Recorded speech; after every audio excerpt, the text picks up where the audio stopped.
Olá, este programa aborda os assuntos relacionados à teologia cristã protestante e como esta área pode lançar luz a diversos temas. Eu sou o Thiago Vercelino e você está ouvindo Praxis, um podcast sobre a prática teológica produzido pelas Faculdades Batistas do Paraná, a FABAPAR. Se você se interessa por questões teológicas e bíblicas e quer entender melhor como é a prática teológica, este podcast é para você.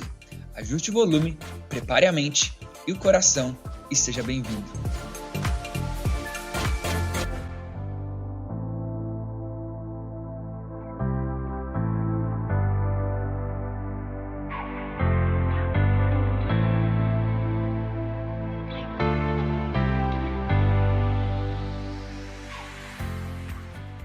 Fala galera, tudo bem? Seja muito bem-vindo a mais um Praxis, mais um podcast Praxis, o podcast aqui da nossa querida FABAPAR.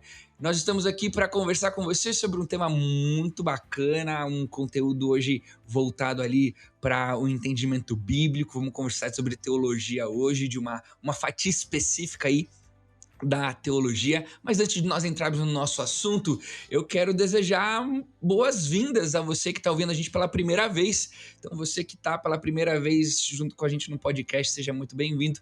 E para você que já tem acompanhado a gente, é muito bom ter você conosco. Quero pedir também para que, se de alguma forma esse conteúdo tem sido relevante para você, o que você tem ouvido aqui no podcast, nos outros podcasts, tem sido legal, e o que se você ouvir hoje aqui também for bacana, quero te desafiar a ativar todas as notificações que são possíveis na plataforma que você está nos ouvindo. Que você se inscreva, que você dê o joinha, que você compartilhe e que você recomende de fato esse conteúdo para abençoar a vida de cada vez mais gente. Eu sou o Thiago Vercelino, sou eu quem tenho tido o privilégio de caminhar com você aqui no nosso podcast Praxis, mas quero que vocês conheçam os nossos dois convidados de hoje, que são... Sou eu, Thiago, a professora Thalita. Já estive aqui com você num outro podcast, né? E foi muito bacana, tenho certeza que vai ser legal hoje. Eu sou professora da FABAPAR, justamente da matéria Teologia da Adoração. Então, minha responsabilidade hoje é muito grande, né? Além da professora... Vai todo mundo conhecer a professora da matéria. Misericórdia, hein, cara? Olha só, além de professora da FABAPAR, eu também sou ministra auxiliar de adoração lá na PIB Curitiba.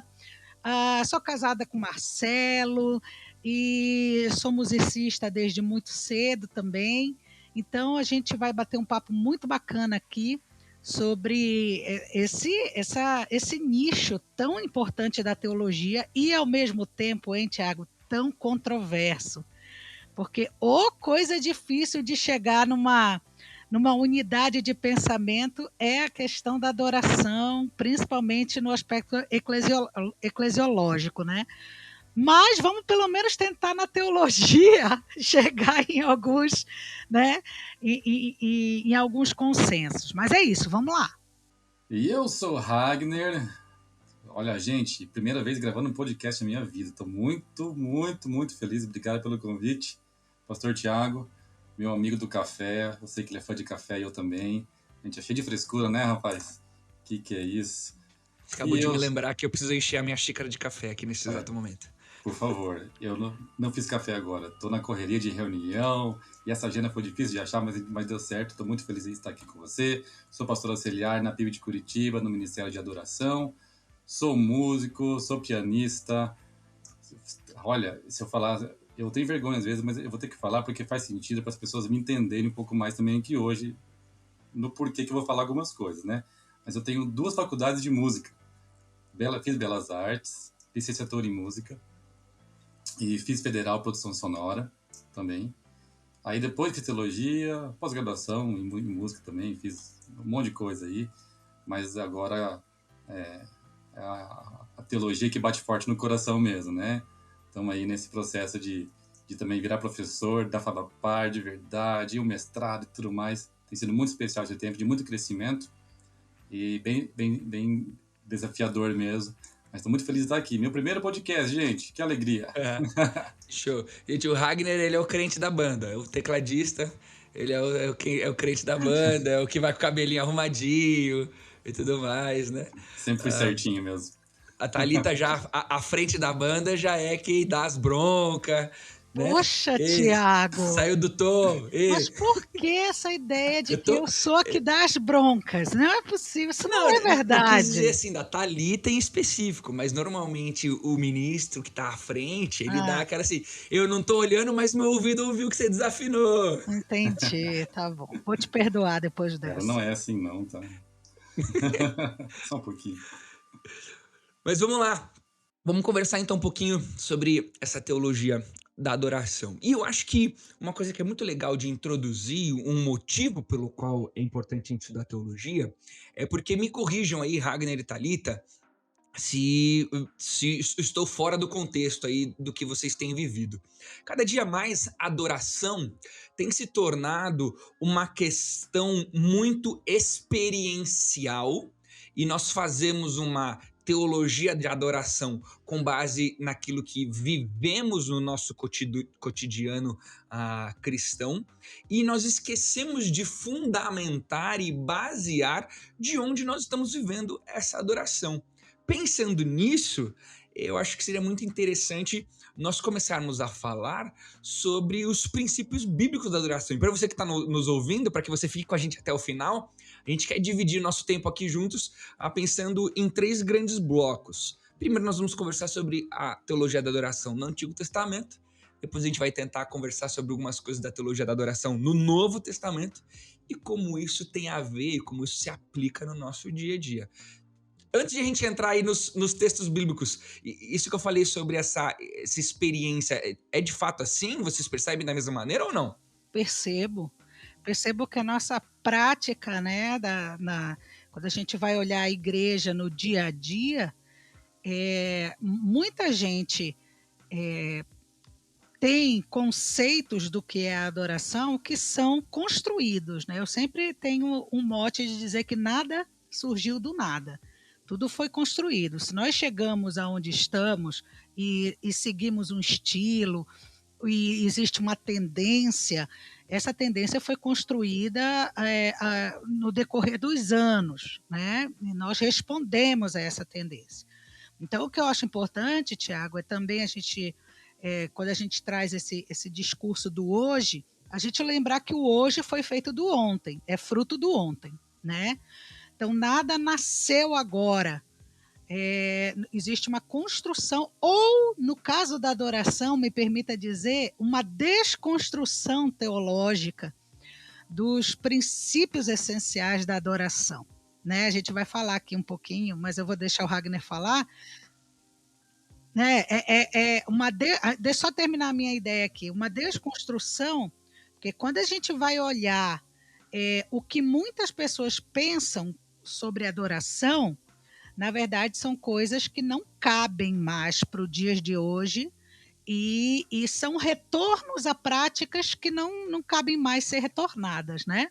Mas eu não quero entrar nessa polêmica ainda não, porque esse assunto é um assunto muito cabeludo, né? Eu vou ouvir um pouquinho o pastor Ragnar, o que é que ele tem para falar.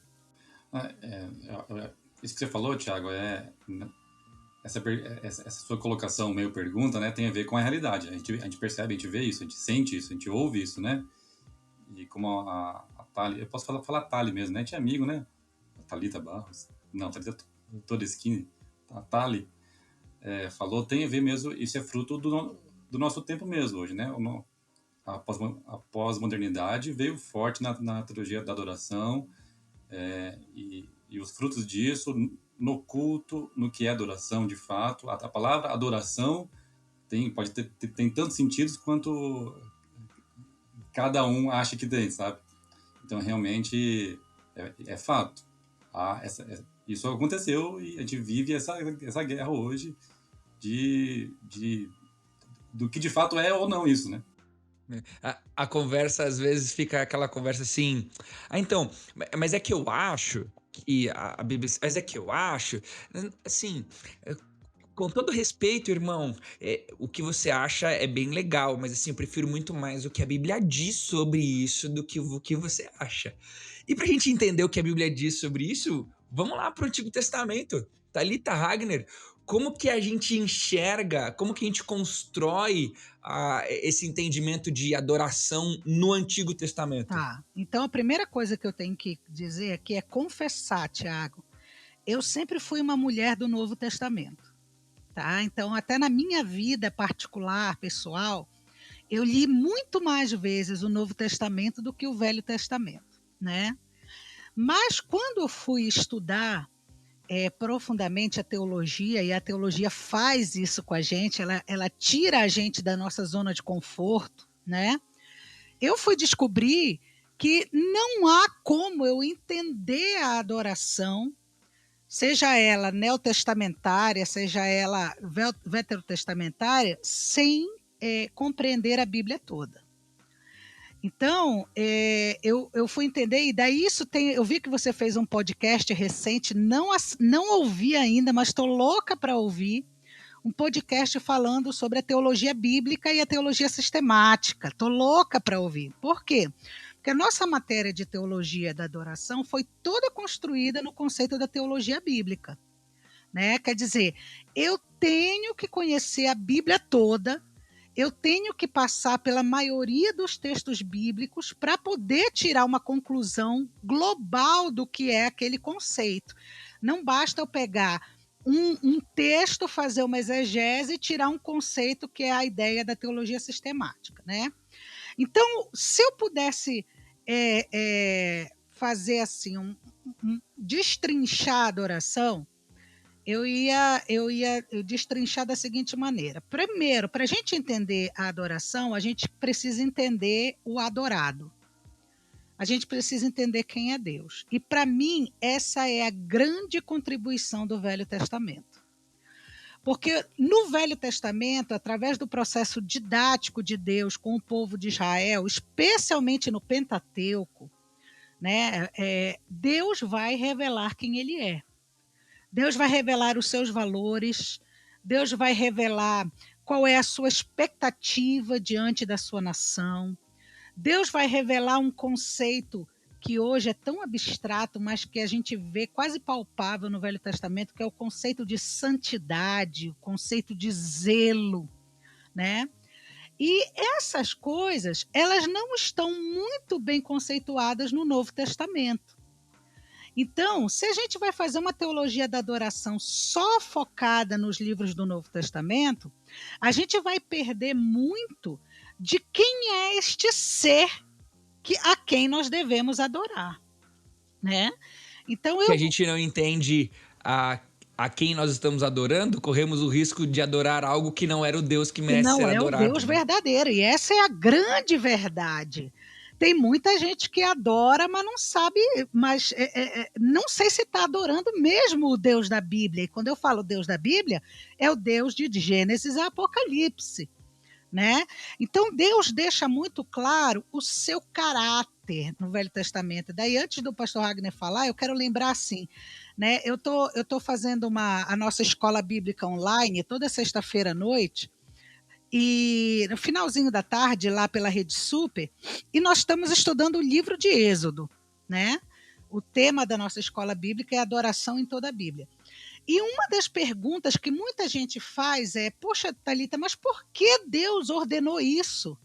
Por que Deus mandou isso com esses detalhes? A gente tem que entender que o povo de Israel ficou 400 anos cativo no Egito. Aquilo tudo que tinha sido aprendido e ensinado pelos patriarcas, vamos lembrar que o livro de Gênesis termina com José, né? Aquilo tudo se perdeu durante 400 anos. Então, o que acontece a partir do momento do Êxodo? Acontece uma grande universidade. Na verdade, eu vou dizer, é educação infantil até universidade e pós-graduação. São 40 anos do povo de Israel aprendendo quem é o Deus deles. Porque durante 400 anos no Egito, se perdeu. Eles não sabiam quem era o Deus dos patriarcas. Eles sabiam que havia uma promessa feita por Deus a Abraão, mas eles não sabiam mais quem era esse Deus. Então, toda a exigência de Deus no Velho Testamento, especialmente no Pentateuco, para nós que estudamos adoração, para nós que trabalhamos com essa área, né, teológica e até eclesiológica, nós precisamos voltar para o Pentateuco para entender, puxa, Deus é assim. Por que ele fez tanta questão de tantos detalhes? Por que ele fez tanta questão de tanta pureza, de tanta santificação no meio do povo de Israel? Porque ele estava ali revelando quem ele próprio era, para aquele povo que passaria a ser chamado seu povo, né, pastor Ragnar? Você falando assim, porque uma coisa que eu acho interessante talvez colocar, né, não só em relação ao Antigo Testamento, mas a adoração, pensando em adoração, a palavra adoração, no sentido do que estava sendo construído no Pentateuco mesmo, a gente compreender a resposta do homem para Deus, na verdade, né? A adoração é uma resposta do homem a Deus, né? Você falou no sentido que a gente precisa conhecer mesmo quem é o adorado, né? Quando você conhece, há uma resposta a isso, né? Então, e de fato a construção ela tem que ser bíblica 100%, né?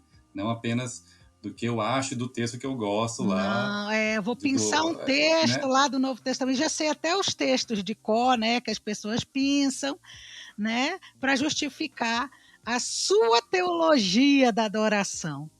E não existe. Interessante.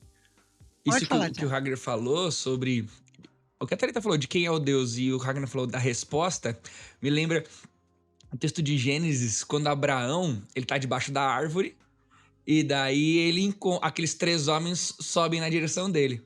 E quando aqueles 3 seres estão subindo, a reação de Abraão é exatamente o que vocês falaram. Ele correu na direção daqueles 3 e se prostrou. Aí olha que interessante. Por que ele correu? Porque primeiro ele tinha certeza de quem é que estava vindo na direção dele. E qual foi a resposta dessa certeza de quem estava vindo? Ele se prostra. E daí o que é mais legal é que não é só o ato da adoração dele ali, mas é como ele faz tudo depois. A palavrinha se repete várias vezes que Abraão foi correndo para casa. Abraão pediu para os servos prepararem a comida apressadamente. Ele escolheu o melhor novilho, o melhor tudo. É incrível como esse episódio relata uma adoração, né? E outra coisa, você falou do Gênesis, é muito importante o livro de Gênesis. Talvez do Pentateuco, o livro de Gênesis seja o mais diferente por um aspecto. Fica claro no livro de Gênesis que Deus não criou o homem numa expectativa litúrgica. Como é que eu sei disso? Porque não existia liturgia na criação. Existia um encontro. Existia Deus visitando Adão e Eva na viração do dia. E a gente vai ver em todo o livro de Gênesis que Deus não se manifesta de uma maneira litúrgica. O máximo que ele vai dizer ali, né, já em Êxodo, tira a sandália dos teus pés, que o lugar que você está pisando é terra santa. Mas o que a gente vê no livro de Gênesis é o contrário. É o homem tentando alcançar Deus, tentando reencontrar Deus através de atos litúrgicos. Esses atos litúrgicos, desculpa, eu estou usando a palavra litúrgica, mas ela não devia estar sendo usada aqui, né? O Tiago, que fez um TCC sobre adoração, ele está entendendo o que eu estou falando. Liturgia é uma palavra neotestamentária, né? Uma palavrinha grega. Né? Uma palavra que a gente só pode usar no Novo Testamento. Então, eu vou mudá-la, né? Eu vou falar de culto, né? Nem sei se é essa palavra. Ritual, ótimo essa palavra, né? Então, qual é a minha tese, tá, Tiago? E vou jogar até uma pimenta aqui nessa história.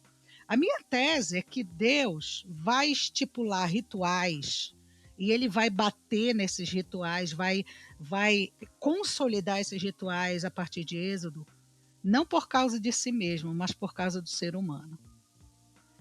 Porque o ser humano precisa de rituais. Ele naturalmente constrói rituais para encontrar esse Deus que sempre esteve à sua disposição de alguma maneira, mas que era inalcançável. Tá, isso que você falou tem todo sentido com o que se tornou a religião de Israel, né? Ela, ela é 100% ritualística. Para tal coisa, você faz aquilo assim, assado. Não, você tira, corta aqui, coloca lá. Uhum. E olha, Ragner, olha que interessante. Deus precisa de uma casa? Deus precisa de uma tenda? Não. Então por que Deus constrói um tabernáculo? Por causa dele? Não. Por causa do seu povo. Para que o povo entendesse que Deus estava caminhando com eles. Antes do tabernáculo, o que ele mandou? Ele mandou uma nuvem e uma coluna de fogo. Então, a gente vê a didática de Deus sendo construída em resposta a uma necessidade humana. Né? Então, quando eu falo isso, Tiago, tem muita gente que não gosta, tá? Gente que sacraliza, agora vou falar de liturgia, que sacraliza o rito, né? E eu defendo isso com muito, sabe, com muita coragem, mas com certeza. Quem precisa do rito não é o Senhor. Quem precisa do rito somos nós. Talvez alguns nem precisem, mas a maioria de nós acaba precisando, né, desses símbolos que nos aproximam dessa pessoa a quem nós queremos adorar. Você falando isso, Thali, me remete a como Deus, na verdade, para que a gente possa para que a gente possa adorá-lo, para que a gente possa conseguir oferecer algo para ele, né? Ele já se rebaixa, em algum sentido, ele está se humilhando já, não só em Jesus, lá em Filipenses e tudo mais, né? Ali é o 100% mesmo, né? 100% homem, assim, né? Humilhado 100%. Deus como homem mesmo, né? Mas como Deus realmente, ele deseja e ele dá o que nós precisamos para que nós nos acheguemos a ele. É isso. Esse é o sentido, né? Tem um autor que faz parte da nossa bibliografia. O Tiago até se calou, gente. Fiquei com medo agora. Ou ele não está concordando com nada do que eu estou falando, ou ele deu uma saidinha para o banheiro. Tiago, você está aí, Tiago?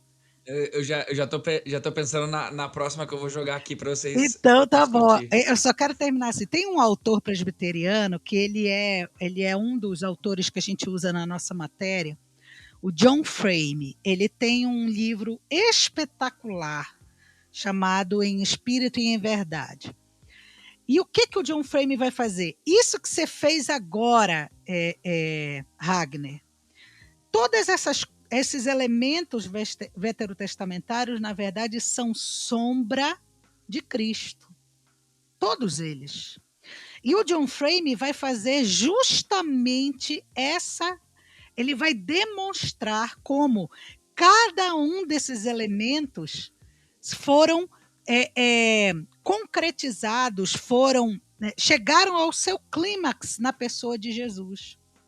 Então você acabou de falar ali, poxa, da mesma forma como Deus tem que se diminuir para caber dentro de um tabernáculo, né? A gente sabe que ele não se diminuiu, mas ele teve que dizer, a minha presença está aqui dentro. A gente vai ver Filipenses capítulo 2, o apóstolo Paulo dizendo, e Jesus teve que se diminuir, né? Então, tabernaculou entre nós. Ele tabernaculou entre nós. Exatamente esse é o conceito, né? Então, todos esses elementos veterotestamentários, eles são sombra daquilo que o apóstolo Paulo também vai dizer.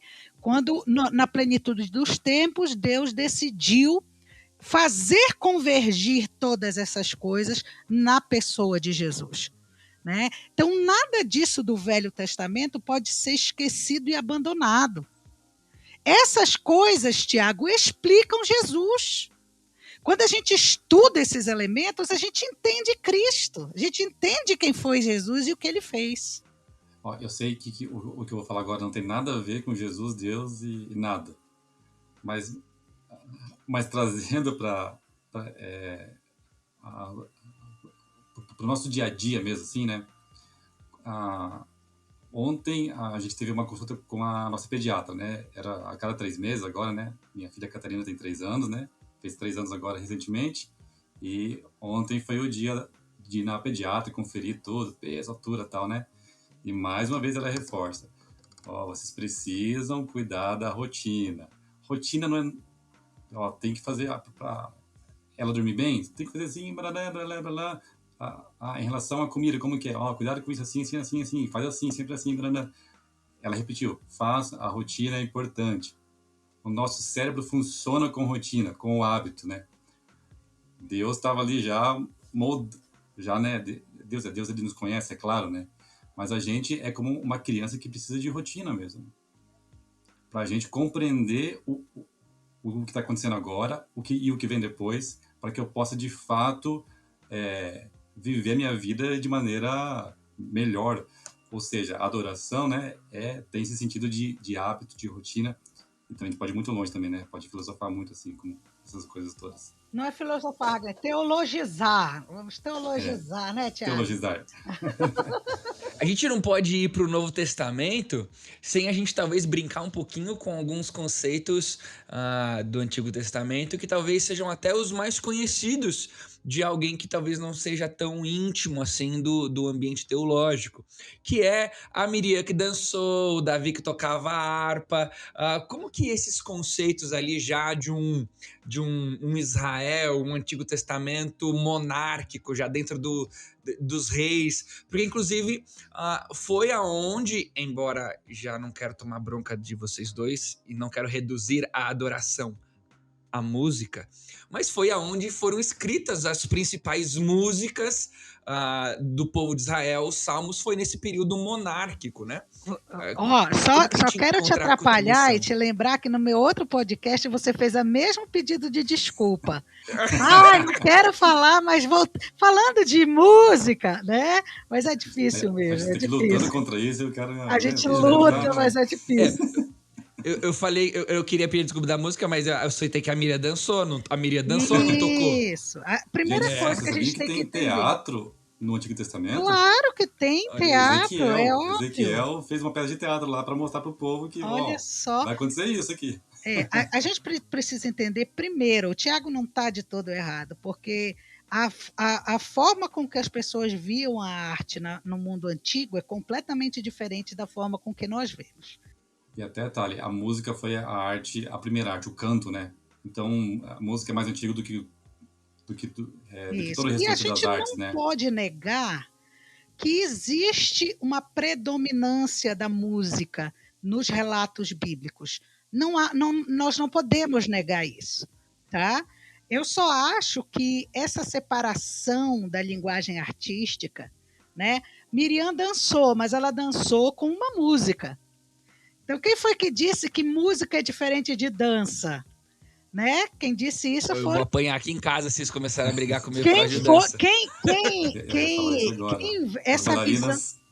Essa visão de separar as coisas que veio dos gregos, ela existe para a gente trabalhar a especificidade de cada linguagem. É importante. Mas a gente precisa entender que nas culturas antigas, eu ouvi certa vez um missionário, que ele é africano, angolano, e ele estava lá na minha igreja em Belém do Pará. E a gente fez um culto. Há muitos anos atrás, a Angola passou por uma das suas guerras civis, né? Uma delas, não me lembro de qual exatamente, e nós fizemos um culto chamado Nosso Amor por Angola. E eu cheguei para ele e disse, Alfredo, eu queria que você cantasse uma música no culto, você como angolano. Ele disse, Thalita, mas tem um problema. Eu disse, qual é? É que para o angolano não existe só cantar, a gente canta dançando. E a gente dança cantando. E eu pensei, gente, olha só que coisa interessante. Naquela cultura, música e dança não tem diferença. Eles não cantam paradinhos igual a gente foi aculturado, né? Talvez se a gente não tivesse sido aculturado, a gente também cantasse dançando aqui na nossa cultura. Mas eu estou falando que nas culturas mais antigas não existe essa separação. Isso aqui é escultura, isso aqui é pintura, isso aqui é isso é um conceito moderno, né? Herdado dos gregos. Por aí, eu e a Andriele fomos para Moçambique, a gente vai fazer acampamento lá, pela Palavra da Vida, né? A gente estava num culto, inclusive era um momento de adoração, né? Para desmistificar essa questão da adoração, da música e da dança só. Mas era o momento dos dízimos e ofertas da igreja. E daí, quando começou o momento de dízimos e ofertas, começava a tocar a música, que a gente também faz isso na nossa cultura, né? Toca a música de levar o dízimo e tudo mais. Mas interessante que daí as mamás, né? Que as mães, né? As mulheres mais velhas, elas é quem tem mais dinheiro na cultura moçambicana, porque os maridos, inclusive, trabalham e entregam o dinheiro para as mamás administrar. Então, os melhores dízimos são das mamás. Aí as mamás, elas, inclusive, faziam o seguinte, tocavam a música, elas pegavam as cadeiras, colocavam na cabeça, iam dançando. Agora, se você não tem como me ver, mas se você estivesse me vendo, você ia ver que eu tô dançando na frente da câmera pra Thalita e pro Wagner. Gente, se isso que ele tá fazendo é dançando, não, eu acho que... Esposa, imagina sabe? Se fosse uma das mamás aqui dançando de verdade, né? Mas elas iam dançando lá pra frente, com a cadeira em cima da cabeça, e cantando e dançando, e cantando e dançando, adorando a Deus com o corpo, com a dança e com os dízimos e as ofertas delas naquele momento. Essa é uma outra discussão, né? Quando a gente for falar. Quando você for fazer um podcast, viu, Tiago, sobre cultura e arte, chama a gente, que daí a gente fala bastante sobre essas coisas e a nossa... eu tô doida para fazer um podcast, Pastor Wagner, da nossa colonização protestante, né? Nosso processo de aculturação. E daí a gente pode falar mais um pouquinho sobre isso. Mas estamos falando de Velho Testamento ainda, né, Tiago? Acho que não mudou o tema do podcast. Então, as artes, elas estavam presentes como não era novamente um processo ritualístico, era uma expressão natural, uma expressão pessoal. É claro que Miriam dançou e dizem que ela tocou lá o pandeiro, o tamborim, outro ministério da PIB Curitiba que tinha lá no Velho Testamento, né? Que era o pandeiro. Dança, música e pandeiro. Miriam é nossa embaixatriz, né? Então, a gente vê esses elementos como performances completamente desprovidas de uma expectativa estética e de aplauso. Era simplesmente uma manifestação da sua adoração e da sua vontade de se mexer. Desculpa te cortar. Mas o culto, o ritual, o nome que a gente está usando, né?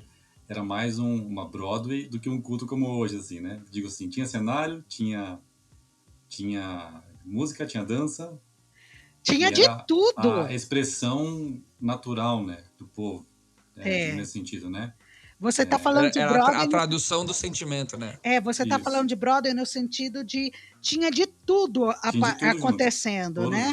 Isso, quando a gente vai ver Deus, quando vai falar do tabernáculo, e ele unge um homem para lhe dar habilidades artísticas de produzir arte manufaturada, que foi isso que aconteceu, né? Trabalhar com pedra, trabalhar com ouro, trabalhar com... Ele não encontrou ninguém que fizesse no nível que ele queria, ele foi lá, ungiu, está lá em Êxodo capítulo 31, se não me engano, né? E primeira pessoa que a Bíblia cita como alguém tendo sido cheio do Espírito Santo foi um artista. Foi cheio do Espírito Santo para chegar ao nível estético que Deus tinha em mente. Então, essa é outra coisa que a gente para e pensa. Deus ama o belo. Então, essa história de que pode fazer de qualquer jeito, o que vale é a intenção, né? Isso é, novamente, quem pinça os textos neotestamentários sem olhar para o Velho Testamento. No Velho Testamento, Deus é um Deus estético. É um Deus que ama o belo, que ama a coesão, que ama as coisas bem feitas, né? Mas a gente só vai ter essa compreensão de forma completa se a gente olha para o Pentateuco. Você falou isso aí, deixa para eu citar um autor, porque eu tô lendo esses caras que falam mais disso, né? Depois a gente volta para o A Antigo melhor Testamento. coisa numa conversa é quando alguém deixa uma deixa pra você dar uma citada, né? Ah! Eu tava só esperando, né? Aí você fica, "No, Oh! agora eu vou Agora eu brilhar." vou. Mas em relação à estética, né? Eu digo assim, o sentido da adoração é em relação à estética e dessa relação, né? Do que Deus espera da gente em relação à nossa adoração. O cara que mais fala disso é o Hans Huckmacher. Ele é o cara que fala disso, né? Inclusive tem um livro seu que está comigo aqui, Thalita, que é o Filosofia Estética. Na Sério que tá verdade, com você, está comigo, vai Ragnar? fazer uns 3 anos já. Verdades estão sendo reveladas ao vivo. Aqui, ó. Você falando e eu lembrei do livro. Caramba, preciso devolver. Mas eu ainda não acabei de ler, eu já Não, li, posso reli fazer um várias vezes. parêntese? Você não vai se perder se eu fizer esse parêntese? Pode falar. Esse pessoal que faz o mestrado, que eu fui a primeira que fiz, né? Então, eu tenho a biblioteca completa. Só que o que acontece? Eu saio emprestando para esses meus colegas que estão terminando o mestrado. Aí, quando eu vou atrás do livro, eu digo, amor, eu preciso comprar aquele livro tal do Huckmacher. Meu marido diz, mas você já comprou 2 vezes esse livro. Para quem você emprestou? Pior que eu não sei para quem eu emprestei. Pelo menos o pastor Ragnar está reconhecendo aqui que está me devendo. Confessando que eu tenho esse e mais uns 3 aqui, eu acho, tá? Eu vou devolver. Tá bom? Pode cobrar aí nos comentários do YouTube aí, ó. Devolveu ou não? Mas, ó, é interessante porque ele vai tratar isso. Ele é um filósofo, ele é cristão, mas ele é ele é especialista em filosofia da arte e ele traz essa relação mesmo de toda a Bíblia em relação à estética, à beleza mesmo, né? Então, se você se interessa por isso, de algo mais específico, para realmente compreender a função estética de como Deus realmente deseja a beleza, é ele. Esse livro fala sobre isso, só sobre isso.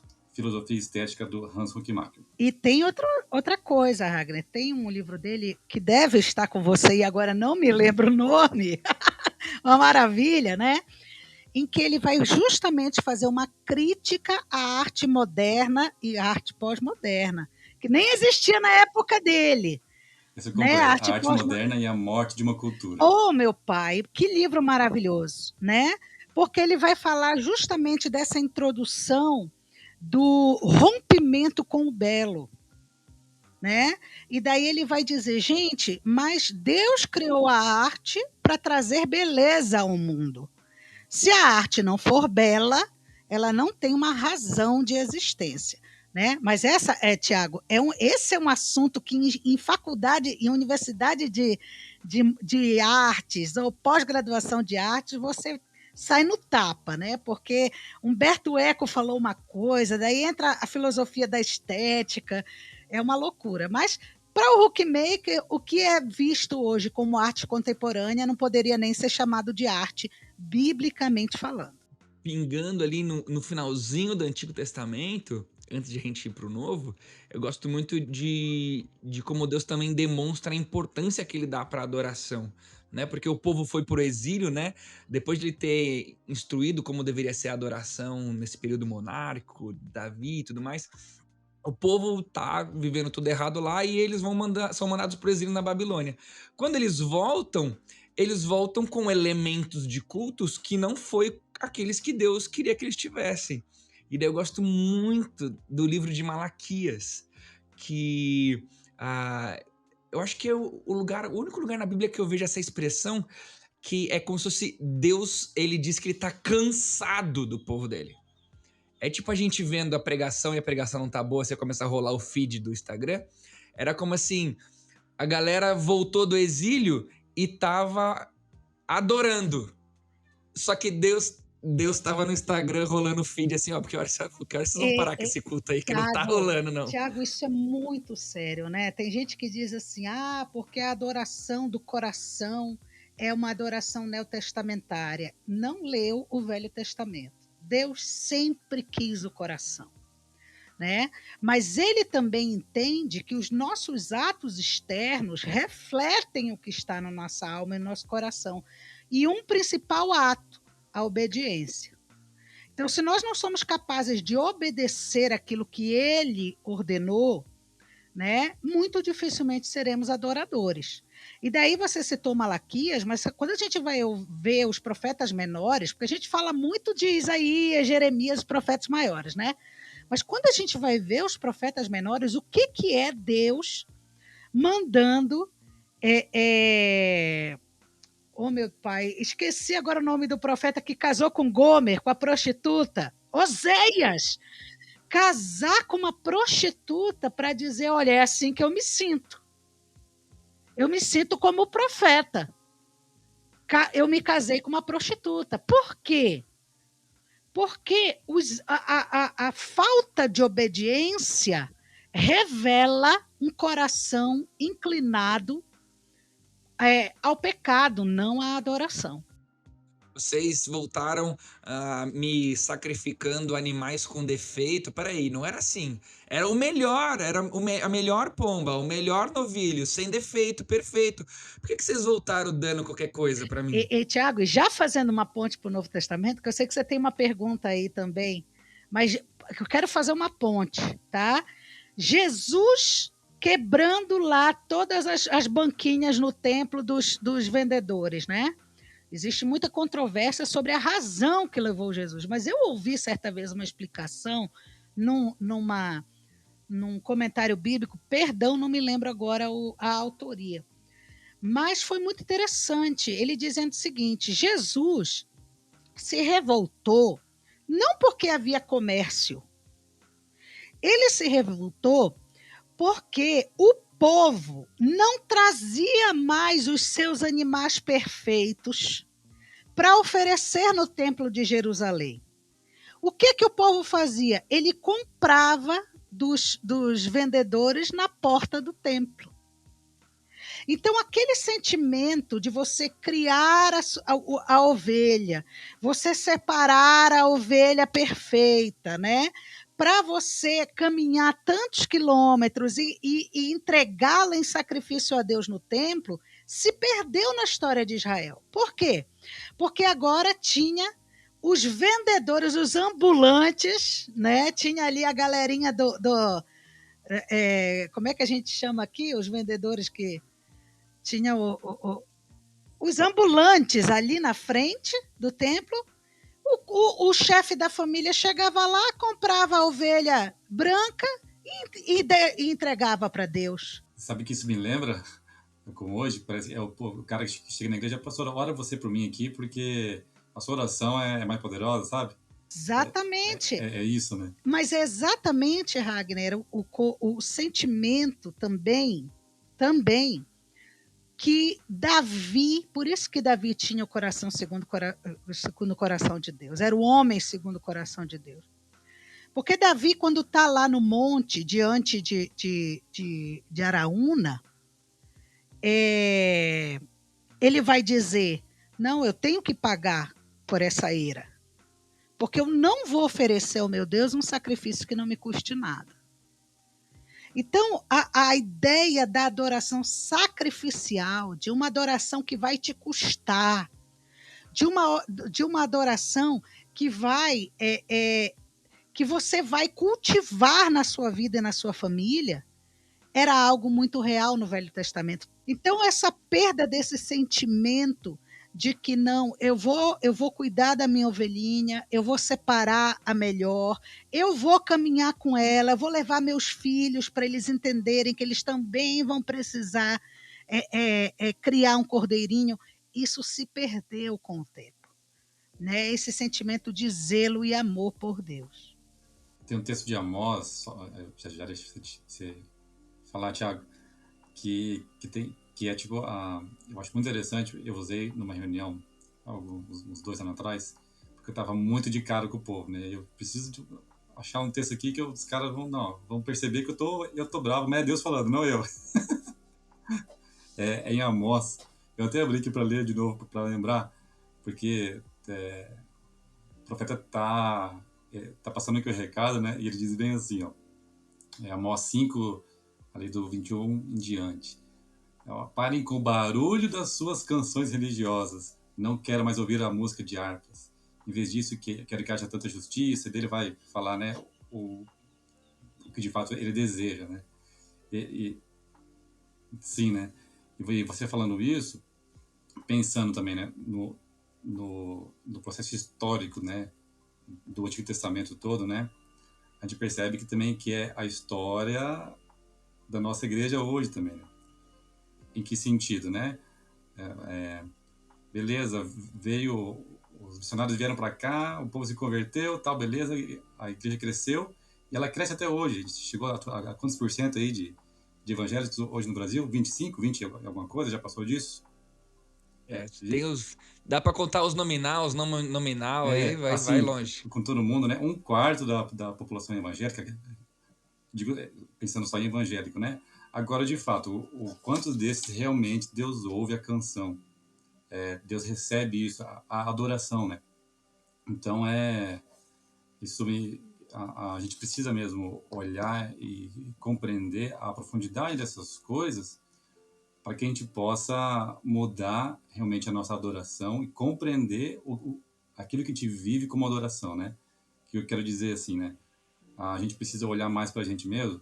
Vou falar de outro livro aqui porque também eu tô lendo ele e tem a ver com isso, que é um bem famoso, aquele do James Smith. James Smith, isso mesmo. Você é aquilo que ama. James K. Smith. Tá famosinho até esse livro aí. Ele vai falar bem sobre isso, né? A gente se torna aquilo que nós amamos, na verdade, né? E a gente sempre vai adorar alguém ou algo. A gente nunca não está adorando alguma coisa, né? Agora, o que nós estamos adorando? O que de fato eu amo? Esse é o sentido, assim, entendo eu, né, para a gente hoje, em relação à resposta que o povo devia dar a Deus. Eles não estavam amando a Deus, mesmo fazendo os rituais e indo meia boca, né? O Ragnar falou de música, então vamos para o Novo Testamento. Deixa eu dar um Lá maior aqui. Em espírito, em verdade, te adoramos. Vamos para o Novo Testamento. Olha que deixa bonito, hein? Que introdução para o Novo Olha, Testamento, né? Olha. O Novo Testamento deu uma introdução aí. Ó, sua música não é tão nova mais, viu? A música não é tão nova já, né? A gente tá... A música é velha, mas o testamento é novo. Diz aí, Thalita, como que o Novo Testamento explica a adoração pra gente? Para mim, o texto bíblico do Novo Testamento sobre adoração não é João 4, 23 e 24, que é o em espírito e verdade, né? A conversa de Jesus com a mulher samaritana. Mas é Romanos 12, 1 e 2. Para mim, esse é o texto bíblico que fundamenta o conceito de adoração para o Novo Testamento. Fala, Tiago. Até escorreu uma lágrima aqui de emoção, de tanto que eu creio no que você falou. Sério, Tiago? Que bom! Oh, querido. Por quê? Né? Bem, o que eu amo nessa nova tradução é justamente a ideia correta de você entender que a vida de adoração não é uma vida litúrgica, ela é uma vida de entrega, né? E daí eu repito aquilo tudo que a gente está falando. O sacrifício que existia no Velho Testamento, ele culminou em Jesus, e a gente não precisa mais matar ninguém. Ou melhor, a gente precisa matar uma pessoa, a gente mesmo. Foi isso que Jesus disse. Se você quer me seguir, negue-se a si mesmo. Tome sua cruz e me siga. Então, o conceito neotestamentário de adoração, ele continua sendo um conceito sacrificial. Mas agora, o que é que eu sacrifico? Eu sacrifico a mim mesmo. Eu ofereço a minha vida, eu ofereço o meu corpo. E vamos lembrar que quando o apóstolo Paulo está falando de corpo, ele está falando do ser completo do ser humano, né? De todas as suas faculdades, de tudo que ele é. Então, quando eu digo, para mim o texto não é João 4, é claro que João 4 vai trazer a perspectiva completamente nova né? Não é mais no templo em Jerusalém, nem no Monte Gerizim, mas é em espírito e em verdade. Isso é importantíssimo. Mas isso não explica tudo. O apóstolo Paulo vai me explicar em Romanos 12 que a adoração que Deus espera de mim, ela é a entrega do meu corpo. Ela é a entrega do meu...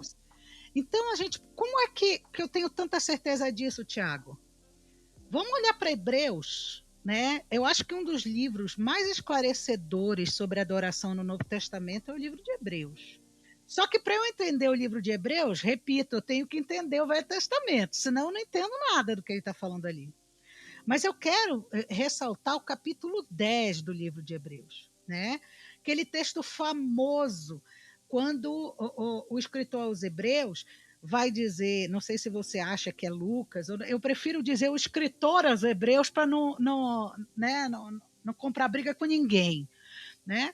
Mas quando o escritor aos Hebreus vai dizer, olha, tudo bem, Paulo te perdoa. Paulo me perdoa? Tá bom, querido. O escritor aos Hebreus, seja ele Lucas ou Paulo, você que decide, né?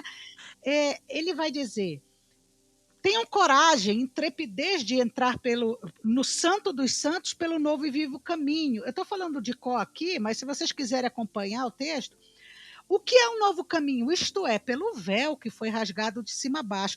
Mas quando você lê o resto do texto, o escritor vai falar como é que eu acesso o Santo dos Santos. E ele vai dizer, eu tenho que entrar por esse lugar com uma consciência limpa dos meus pecados, com o corpo lavado com água pura e com uma fé firme. Então eu não entro... Sally, oi? Bem na verdade, o Antigo Testamento só continuou, né? É bem o que você falou, na verdade, né? O Antigo Testamento continuou. O que não continuou foi o judaísmo. Isso é outra coisa importante, né? A gente está falando de adoração, a gente não está falando de culto. Né? De culto, não, estou falando em adoração. Na verdade, Jesus só confirmou 100% aquilo que Deus já queria desde o começo. Então, quando dizem assim, o pessoal lê, né? Vamos cantar outra música aqui, né, Tiago? Oh, leva-me à sala do trono pelo novo e vivo caminho. Lindo esse texto, mas ninguém canta o resto do texto. Porque o resto do texto diz que eu não entro nessa sala de qualquer jeito.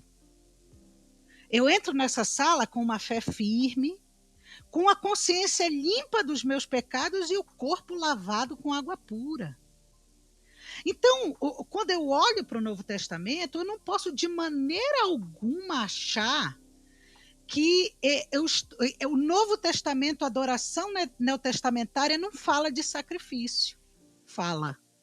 Mas o sacrifício não é mais da ovelhinha, o sacrifício não é mais oferecido por um sacerdote, porque agora nós temos Jesus, que é o nosso sumo sacerdote. Então, o que a gente oferece? A gente oferece a si mesmo.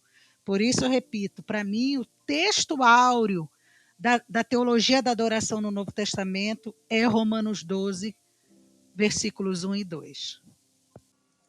Mas por que eu posso fazer a vez do host aqui também, assim, fazer perguntas, aquelas perguntas assim mas será que... Perguntas tipo Tiago, sabe? Que faz a gente ficar pensando, né? Mas é engraçado isso, porque, assim, acho que nós três aqui cremos nisso mesmo, do que você falou, né? Esse é o sentido, como tu falou, né? É o sentido do Novo Testamento mesmo. De que o sacrifício já aconteceu mesmo, né? O sacrifício final. Agora, por que há tanta confusão de conceitos, de adoração, de mistura com música, de que eu busco o Senhor, faço uma campanha de oração e pago promessa quase, né? A gente não fala isso no meio evangélico, mas acaba sendo quase pagar promessa para o Senhor, né? Eu estou aqui perguntando para a nossa prof dessa matéria porque eu estou aqui aprendendo, gente. Então, eu quero aprender mais.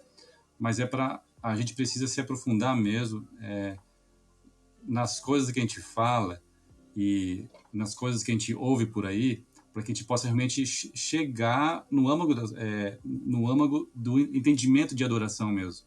A gente não pode só sair cantando um monte de coisa, é difícil, Porque tem coisa que é bonita, né? Gostosa e tudo mais, e não tá errado em si uma letra, uma canção, ou fazer de um jeito, até algo assim, pensando um pouco mais em liturgia até agora, assim. Mas, Prof. Thalita, qual a maior confusão que você percebe nesse sentido, assim? Pastor Ragner, a resposta não é simples e ela merece um outro podcast, mas eu vou falar em alguns segundos. Isso não é novo. O grande problema da igreja cristã aconteceu quando o culto, a liturgia, se tornou o momento mais importante da igreja. Isso a gente vai ver no período medieval, né? Se institucionalizar isso. O que é santo é a missa, todo o resto é profano. Santo é você estar na missa, estar dentro da igreja. Então, quando a gente vai olhar para alguns conceitos, tem o Augusto Nicodemos tem um artigo muito bacana, que ele diz o espírito do catolicismo no evangelicalismo brasileiro. Né? O catolicismo, ele, na verdade, trouxe de volta muitos dos conceitos judaicos. Vou dar um exemplo. Templo. Qual é o conceito veterotestamentário de templo? Tiago, Ragner. Deus está aqui dentro. Essa é a presença de Deus. É a casa de Deus. Não é verdade? Por que a gente ainda chama a nossa igreja de templo? Se a gente ouviu Jesus dizer que não tem mais o templo.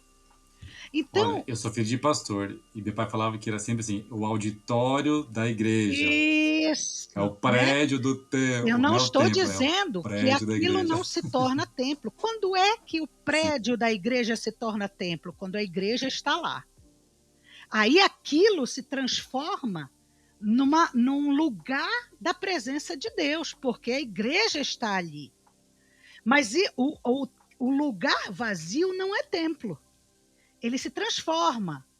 Então, assim como pequenas palavras são difíceis da gente conceituar, existe toda uma história, e vamos lembrar do período medieval, que foram séculos e séculos de eu vou chamar de desconstrução, né? Desculpem os meus irmãos e colegas católicos, tenho muitos, mas desconstrução do que era o conceito real do Novo Testamento de adoração.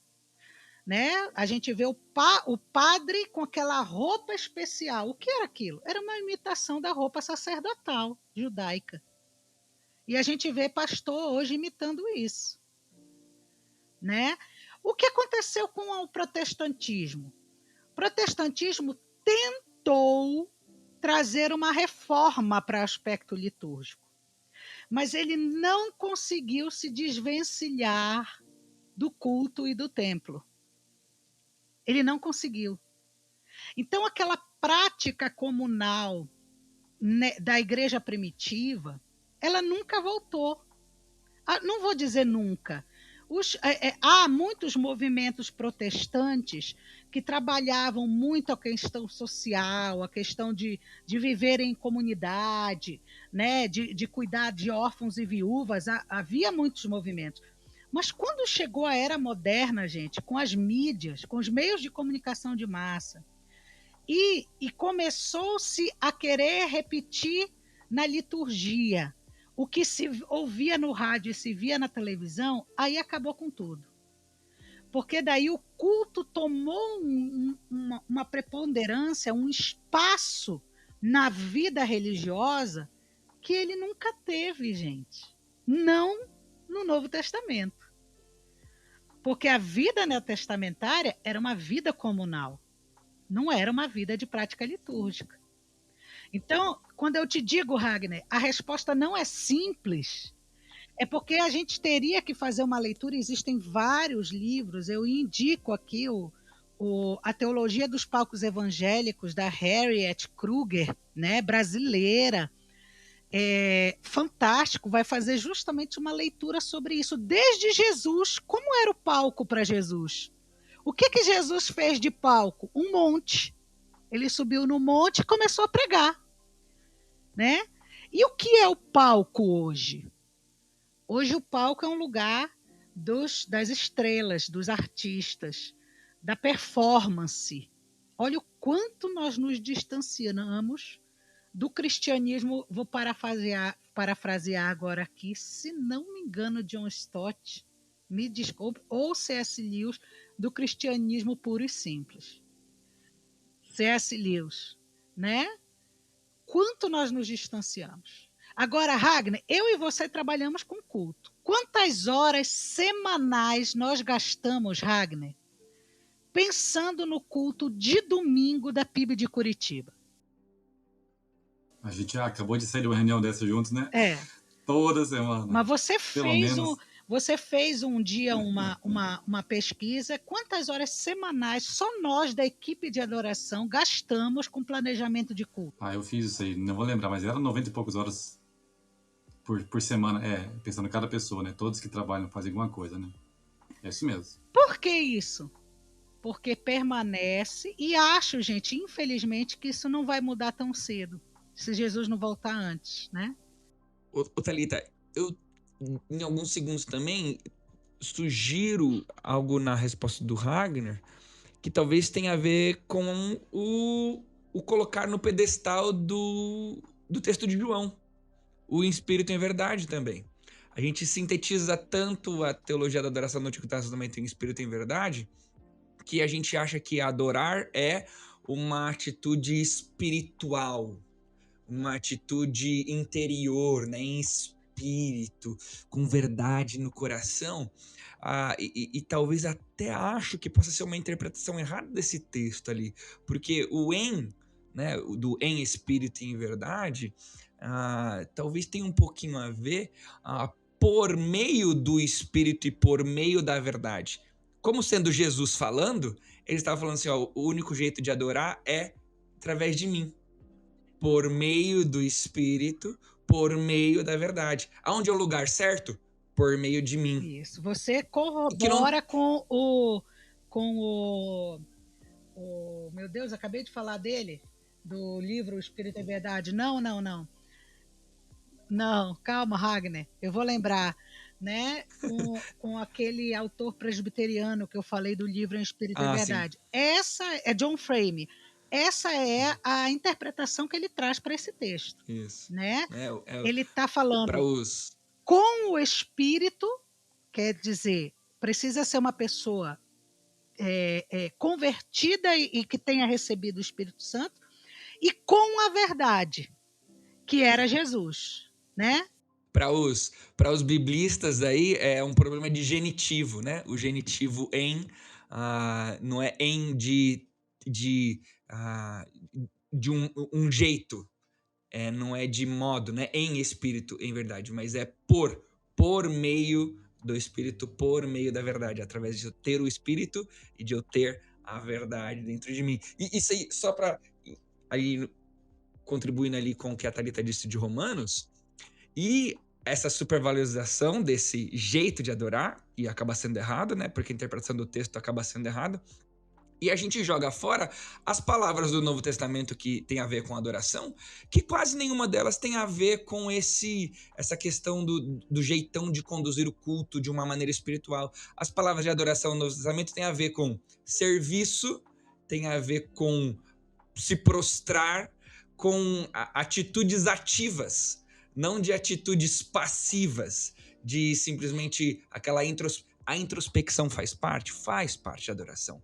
Mas ela é muito mais uma atitude ativa, orar, se prostrar, servir, colocar o corpo, como Romanos diz, colocar o corpo como sacrifício, né? Mas sabe o que eu percebo, Thiago, disso que tu falou? É a confusão, hoje, no nosso tempo, do sentir mesmo, né? Da emoção, né? Esse em espírito em verdade se torna, eu tô sentindo isso, então eu tô adorando. E não é isso que você falou mesmo, né? É uma ação, é atitude de fato, não é sentir algo, né? E o nosso tempo urge que o povo, todo mundo quer sentir tudo o tempo todo. Tem que estar sentindo, se busca sentir, que tem a ver com prazer, muito na verdade. Daí sim, da nossa cultura pós-moderna e do existencialismo, né?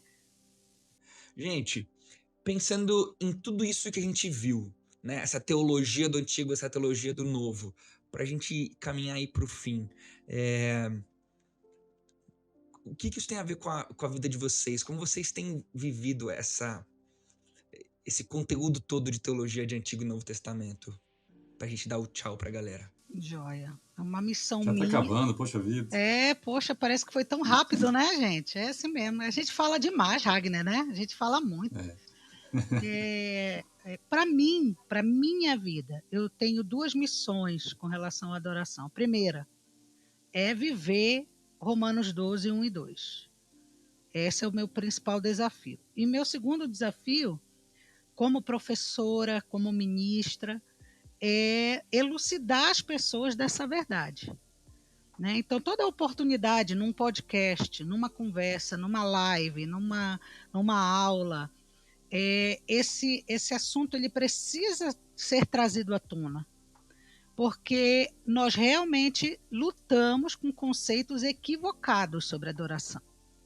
Então, a gente precisa, a Thalita, né? Eu tenho assumido um compromisso de, sempre que eu posso, eu trazer à tona essa verdade, lembrar, gente, você pode ter tocado lindamente, cantado lindamente, mas se você já não passou por Romanos 12, 1, tá difícil ter servido para alguma coisa que não tenha sido simplesmente humana, né? Porque humanamente sempre serve, é bonito, abençoa, ajuda o culto, mas espiritualmente, na vertical, eu preciso passar por Romanos 12, 1. Para mim, gente, o que fica de tudo que a gente falou, né? Ligando aí com o nosso dia a dia, com aquilo que a gente está vivendo. Amanhã tem culto, né, galera? Tá todo mundo pensando em repertório, em ensaio, e tem som, e não sei o que lá. Mas como a gente precisa realmente compreender essas coisas, porque até muda a nossa música mesmo. Esse é o ponto. Eu, como pastor e como professor, né? Eu sou muito prático em várias coisas, mas eu tenho aprendido que eu preciso estar ligado à videira constantemente. João 15 é o texto desse ano para mim, assim, Deus tem falado muito mesmo, né? Você precisa estar ligado a mim para frutificar. A gente pensa em tanta coisa, faz tanta coisa, pensando em culto, em liturgia, na nossa vida como um todo, pensando como um grande ritual mesmo nosso, né? É tão fácil viver pelas nossas forças, e a adoração, de fato, é compreender quem é Jesus em todas as coisas, né? Por isso que o texto de João 15 tem sido... eu queria fechar aqui hoje com isso, né? Eu realmente quero que... Tá escrito no braço, João 15. Olha, rapaz. O cara leva no corpo as marcas de Cristo. Olha, rapaz. É arte. Adoração. Tá bom. Então tamo junto, hein, rapaz. Ainda mais agora. Sem querer essa. Não foi combinado, hein, galera? Sem querer. Então, assim, claro, indo pra prática assim mesmo, eu vou puxar aqui um pouco o barco da minha matéria, né? Que parece que não tem nada a ver com isso, mas ela precisa desembocar em tudo isso mesmo, né? A minha matéria aqui na FABAPAR é prática de banda congregacional. Então, é super técnica mesmo, né? Como fazer um bom ensaio, como tocar legal, não sei o quê, fazer bonito. Mas se nada adianta disso se não partir da fonte que é Cristo mesmo. Né? Isso, se não for assim, eu tô sendo só um músico. Tô só tocando. E tem muita gente boa por aí que pode fazer isso muito melhor, sabe? Por aí. Eu gosto... Uma vez eu vi uma ilustração que quando você tá no avião, eles ensinam que se houver despressurização e cair as máscaras, primeiro coloque a máscara em você para depois você auxiliar aquele que está do seu lado, né? E uma vez uma pessoa falando sobre a adoração, o momento do louvor, ela disse assim, olha, antes de você conduzir alguém à adoração, se autoconduza à adoração, aí depois você vai se preocupar com o outro. Coloque a máscara primeiro, antes de querer colocar a máscara no que está do seu lado. Aí eu vou trazer aqui uma pergunta de professora, né? Será que alguém consegue conduzir alguém à adoração? Vou deixar esta no ar! Próximo podcast, essa pergunta e várias podcast, a outras. gente fala disso. Galera, muito, mas muito obrigado por você estar aqui com a gente, ouvido esse podcast. Compartilha com todo mundo. Ragnar, Thalita, muito legal ter vocês com a gente. Thalita, pela segunda vez. Ragnar, seja bem-vindo. A gente já tem agenda aí, Ragnar, pra gente gravar os pockets, né? Que é aquele mais curtinho. Sejam sempre muito bem-vindos aqui no Praxis, pra gente conversar também. Obrigado. Obrigada, e gente. Até o próximo podcast. Obrigado, valeu, abraço. Valeu, tchau, tchau.